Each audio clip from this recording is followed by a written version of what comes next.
Hey there, and welcome back to another episode of the B2B Marketing Asia podcast. I'm your host, Joe Escobedo, and joining me today is Tim Johnston. Tim is the Senior Marketing Director, APJ at ON24. Tim, thanks so much for being on the show. Awesome to be here, Joe. I watch your show all the time, so I kind of feel like I've made it on the main stage. Like I said, this has been a long time in the making. Very excited to have you on the show because I've obviously been following you as well as what you're doing with ON24. And one of the things I think a lot of folks are wondering is, what are some of the things you're working on? How has the company grown so quickly? I know you guys have IPO'd recently, so I'd love to hear from your point of view, how is ON24 really driving awareness and pipeline through virtual experiences? Because we're still in a space, at least in Singapore and most parts of Asia, where we're still in the digital realm. So I'd love to hear, what is your take? What are some of the things you've been doing recently? Yeah, no, it's for me, it's been a really a 4-year journey here at ON24, running the show over in Asia Pacific and slowly starting to expand across the region, which has been super exciting. This hasn't been one of those explosions. Well, yes, we can reflect on the explosion of demand that hit the market here in 2020, but this has been an ongoing piece, a build that's a webinar program for us is a centerpiece of our marketing strategy, and I'm fortunate enough to be using being a marketer and using our own tools over here. I think there's an expression I've been told not to say eating our own dog food, but drinking our own champagne, I think, is a more eloquent way of saying it. So fortunate enough to be marketing the tools that we're actually using, and really upon reflection, when I think about my journey here at ON24, I always viewed webinars and these digital experiences as they're not a new tool by any means, but coming into a role like this really opened my eyes as to just how powerful the webinar platform, or this digital experience as we now call it, can be for a marketer. So it's been like I said, it hasn't been an overnight journey. This is something that's been building for us, and we've been developing and growing and learning what works, what doesn't, and finessing our digital experience program here at ON24 as well. But it's great because people lean on us, and I think last year we helped a lot of people as well, right? Having marketers flock to find solutions to replace the digital, or the physical experience, I should say. Finding what is that alternative and how do we do this right. Many marketers came to us for the first time, and it was great to be the thought leader or the expert in the industry and just help people find their ways and do this properly. So yeah, it's been a good journey for us here, and exciting times with going to IPO earlier in the year. Yeah, lots of learnings along the way as well. Absolutely. We have a guest here from the outside. Gotta love live. But no, you bring up some very good points. A lot of organizations, I think most organizations, had to shift digitally last year. I know that has probably helped your business, but I'd love to hear from your point of view, what are some of the things that you've seen companies doing right, maybe even within your own company, in terms of digital experiences? Because we talked about last time in terms of webinar and Zoom fatigue and things like that, and that has just hit us pretty hard. So what are some ways in which you've seen some companies really stand out when it comes to digital experiences? Yeah, I love it. And for once, it's not my background that's interrupting us. Usually, and very, very likely, I could have a kid pop in at any moment. So just forewarning there.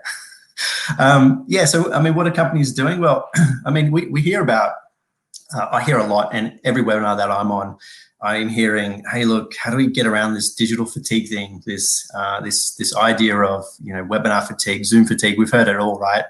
I don't know if there's actually a digital fatigue out there. I often compare it to do we get Netflix fatigue? Do we get physical event fatigue? I don't think we should blame the channel. I think what people are fatigued with is just scrappy marketing, or just poor marketing, or content that's not hitting the mark. So I think, when I advise people in this space, and how to stand out, I really get them focused on 3 main areas. First and foremost, we know running a successful program is, it takes probably 3 legs of the tripod, being, amazing content that's going to fill a void, solve a need or a problem that your audience might have, maybe provide a unique perspective. You're going to need, the second leg, which is a great lineup of speakers or a speaker, someone that can hold and energize your crowd. But the third leg of the tripod that I talk about a lot, and I think the ON24 solution helps solve this to a great extent, is that experience side of things. We do a good job at finding presenters and building a narrative with the slideshows and whatnot, but often we forget about the experiential side of that experience. And I think it took us a little while last year to see this. A lot of the customers that I work with were maybe a step ahead of the game when coronavirus hit us and shut down all the hotels and these physical events. But it took some of our newer customers to sort of really find their way and develop an experience that actually stands out from a crowd. And some of the better executions that I saw weren't necessarily about delivering thought leadership or solutions about their product or, product pitches and these sort of content types. It was more around creating different types of experiences that were, maybe fun, entertaining. They were different, and it was just all designed to build a positive association with the brand. They're more brand plays in many ways. So, how did people stand out? Well, they cared about the experience. They actually cared about engaging their audience. And, coming back to this idea of the tripod, they actually planned for interactivity and engagement right the way through. And, too often we come across, some marketers that just think interactivity is just putting a Q&A, bolting on 10 minutes at the end of your presentation. And there we go, we're hearing from the audience. But today people want to be engaged in different ways, and there's a number of ways that you can do that. But it's about thinking about it up front and thinking about what you want to achieve with these experiences and how throughout the content that you're delivering or the conversation you're having, you're going to reach in and get them to participate with you. So I think that was a big difference. And once people got that unlocked in their mind, it did open up the doors to more engaging events for them.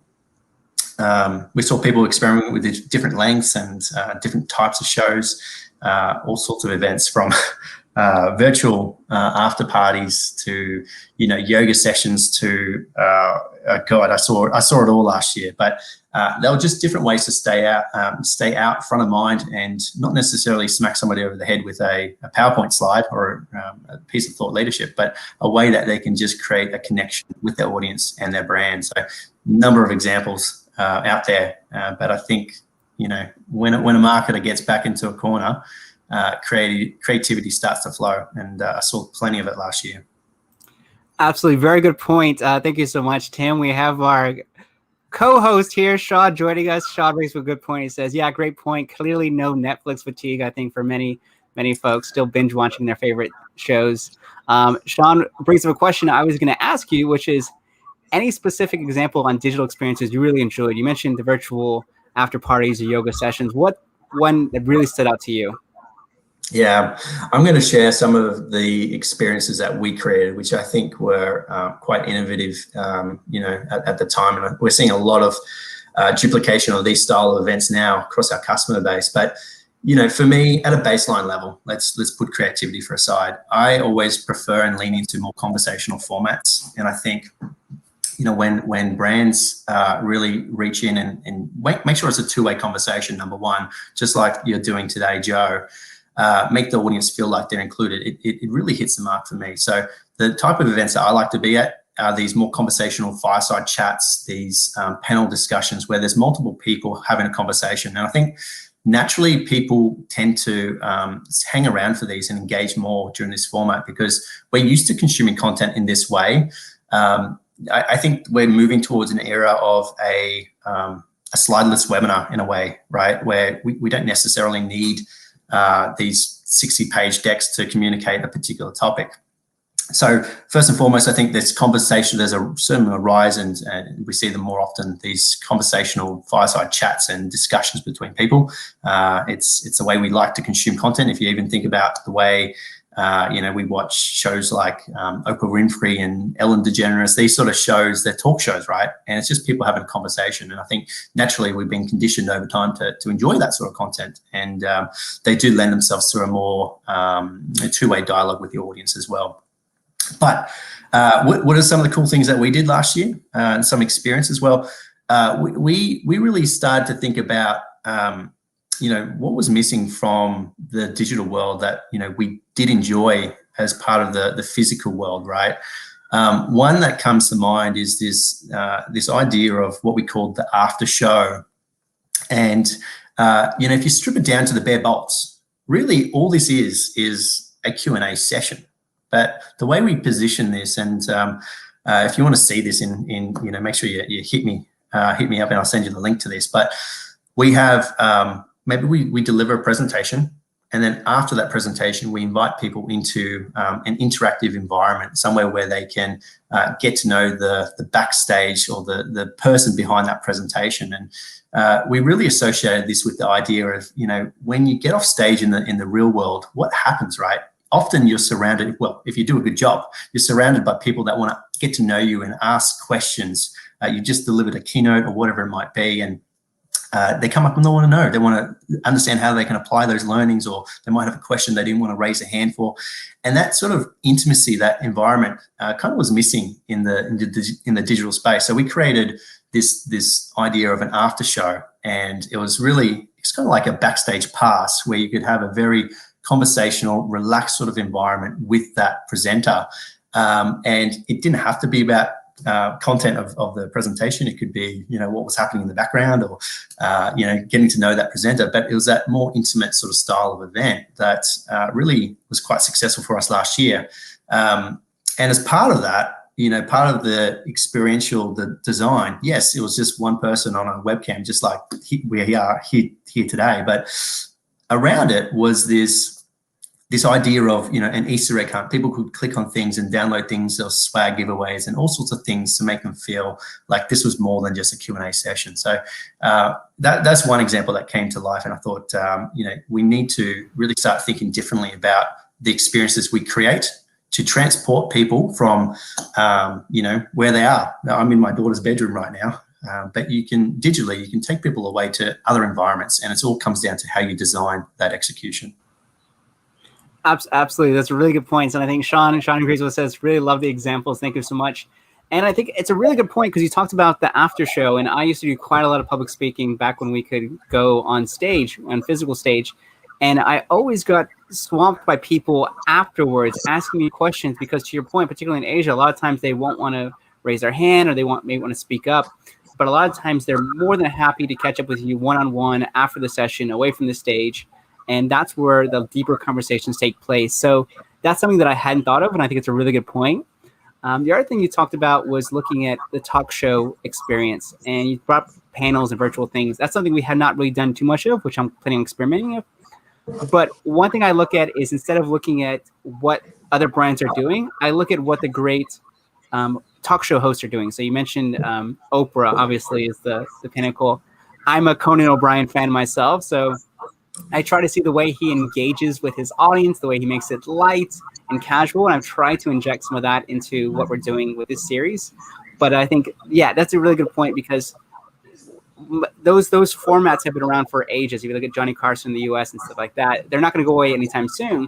The question is, how do you adapt that to today's format, where it's all virtually, and still make it like you and I are here sitting next to each other having a chat over coffee or beer? So that's easier said than done, but I think some really good examples here. No, totally, and it is. There's a lot of emphasis there on the host or the moderator or the speakers in that case to reach in and engage the audience, right? And I think it's about planning for that. When you think about some of these talk shows, they're reaching into the audience, they're getting questions, it's audience participation. That's what people love. So a lot of emphasis on, if you think you're just going to rock up and present, get your narrative, your story out there, you got to plan for those moments. Is it after slide 3, after 5, that you're going to reach in and say, hey guys, I want to get your thoughts on this. I'm going to do a quick poll, or hey, if you've got other perspectives on this, throw it in the chat. I want to hear about you, and then call it out. Make sure that you make the audience feel like you're listening to them, which is really important. Absolutely. Sean is back with another great question. She says, not sure it's within this topic. I'm curious, how do you measure the success of your awareness campaigns experience? Is it tied to revenue, and how? Sean, great question. Tim, you want to take that one?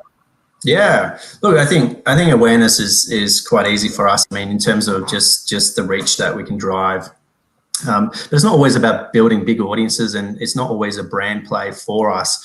Often, I associate the experience, the digital experience channel that we run, is more around pipeline generation, and we've perfected this craft over, like I said, many years now. But it's all around, yes, how do we tie these experiences back to revenue, and how do we create these experiences in a way that's going to send buying signals and help us optimize for for the sales team and how they follow up with some of that engagement data we can produce. So yes, we measure our success based on pipeline contribution and ultimately revenue generation as it's stitched to our marketing campaign.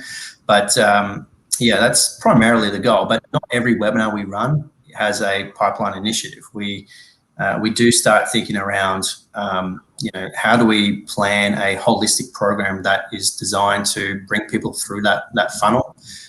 We of course recognize that the funnel that we all love to talk about is not a linear journey, but we still try to build it so that we have a program and an experience that's designed for each stage of the funnel, so that if people do come in at different stages, they're met with an engaging experience, a way that they can consume content about us, and for us to help influence or help them get educated around a particular area. So for us, we have brand and we have thought leadership type programs that do sit top of funnel, but then we have all sorts of programs that are designed to bring people through that education journey with us, even to the point of demonstration. So typically, in the tech industry, you might have a sales team that goes out and demonstrates your products, right?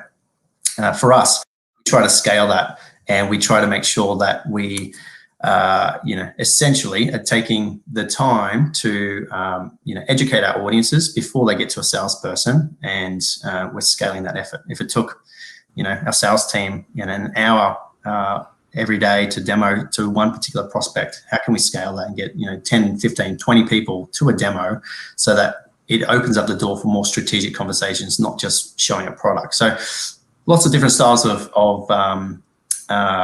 programs that we have in our webinar suite, but it's all designed to do and achieve different things, not just pipeline creation.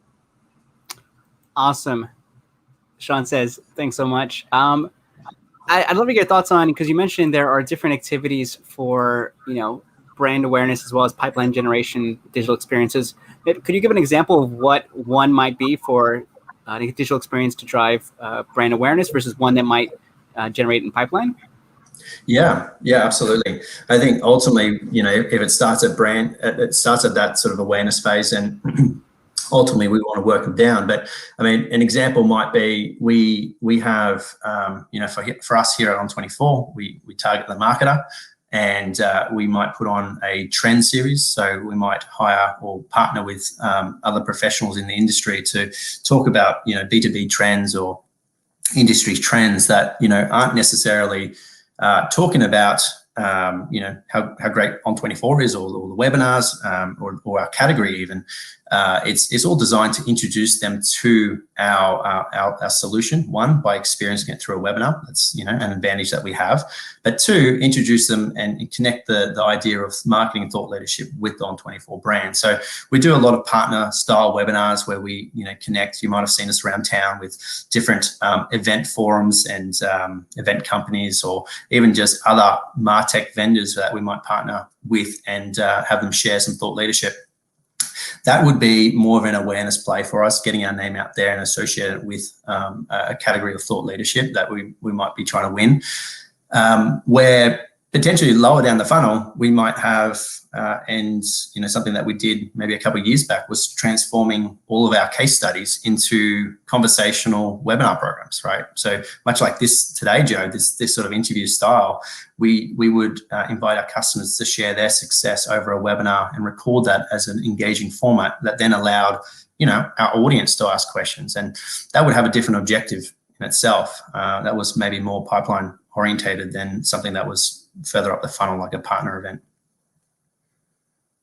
Yeah, no, really, really good points. And I think that's how we originally met. Was we were both speaking at an event. I think it was sometime last year. And I think what's one thing that On24 does really, really well is you constantly guys are building these partnerships. You develop co-creating these experiences together. And I think that helps amplify your brand, and it gets you in all the right places. Obviously, On24 is a digital experience webinar format, and the fact that you are building relationships with, you said, event companies, different MarTech companies on the thought leadership side makes perfect sense. And I really like the idea of turning case studies into conversations. I really like that so much, because if you think of the traditional case study, they're quite dry, they're quite boring. I mean, we try to mix things up and make them exciting for some of our clients, but for the most part, the format is what it is. So I like the fact that you're bringing on clients, you're having a conversation, and prospective clients get to ask questions. So not only are you reading or watching a case study video, but you have the opportunity to speak with maybe a peer or someone you admire and ask them more about their experience. That for me is far more impactful. Going back to what you're saying of two-way dialogue, that's something we really try to encourage through our series, and I think you guys have done an incredible job of it. Sean, it's all good. Sean has a couple more questions. Really good questions. Awesome. Keep them coming, man. Really love the awesome range of approaches. What are you going to double down in 2021 moving forward, and what will you change? Ooh, Sean, yeah. Great questions. Good. Yeah, this is good. I think for us, what would I change initially? I think we'll probably try to build larger audiences and run fewer events.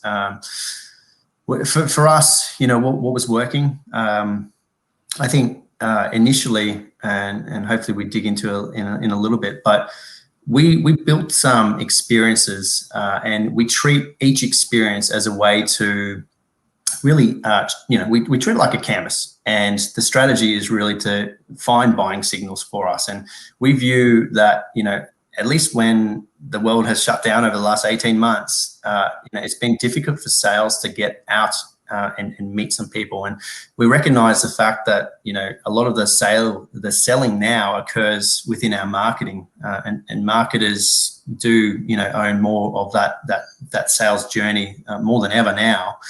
You've all seen those stats that Forrester put out. And, part of us is about innovating, trying to find ways that we can actually bring sales into our marketing more, in the same way that, in the physical world, you might have sales reps at a trade show booth, or, hovering the ground at a pop-up event that you might be doing. We're looking for more innovative ways to bring sales into the conversations where appropriate. So some of the things that have been working really well for us is the integration of things like Drift chatbots within the webinar itself that, makes sales very accessible. We're actually starting to, task our sales team as well to sit on the back of this regular demo program that we run as a webinar. So multiple times a week, people are just sitting in the back of the console, but engaging with the audience and being connected with the audience, rather than treating it like a marketing handover. It's sales and marketing are connected together through these experiences. So that's definitely one focus point for me, is making sure we do a good job of aligning our sales, not just at the end of these experiences that we create, but right through, from pre, during, and post. Another one is really just creating these, and I touched on it before, but creating these branded experiences that are more fun, they're entertaining, they create a positive association with the brand. We've got a few of these coming up where, we might invite prospects that are maybe lower down in that funnel, maybe they are engaged with us, into more of a experiential thing. It's not about Tim rocking up to present to them, but it's more about we might be doing a taco and tequila day coming up, or a cocktail hour, and putting on a live digital experience that's more entertainment driven than it is. And I think, when you think about the smaller events that sales team used to run, and maybe you didn't even think about these as events, but these invitations to wine and dine them, or take them to a sporting match. This is what we're trying to replicate in the digital world, this idea of entertainment and having a bit of fun, as well as getting the content across.